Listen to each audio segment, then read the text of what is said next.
Hi mga kasimple! Welcome to my channel. For today's vlog, heto po, magluluto po tayo ng kimchi stew o kimchi jjigae. At heto po ang ating mga ingredients. Onion and leeks,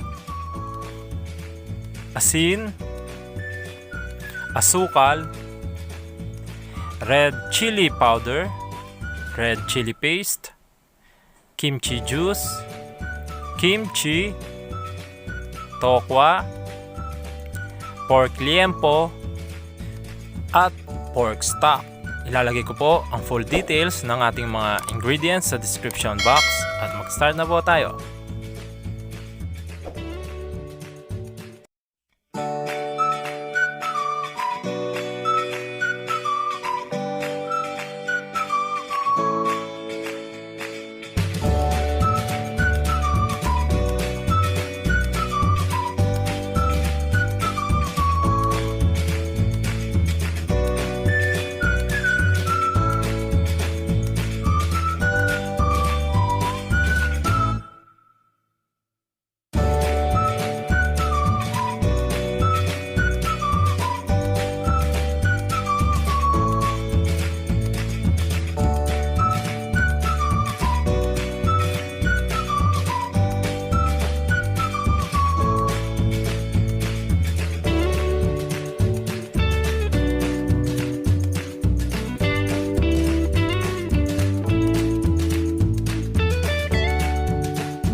Po mga kasimple ang ating kimchi stew o kimchi jjigae. Ayan. mapapagising ka sa sarap. Sana po magustuhan ninyo. Please like, share, comment, and subscribe. Maraming salamat po.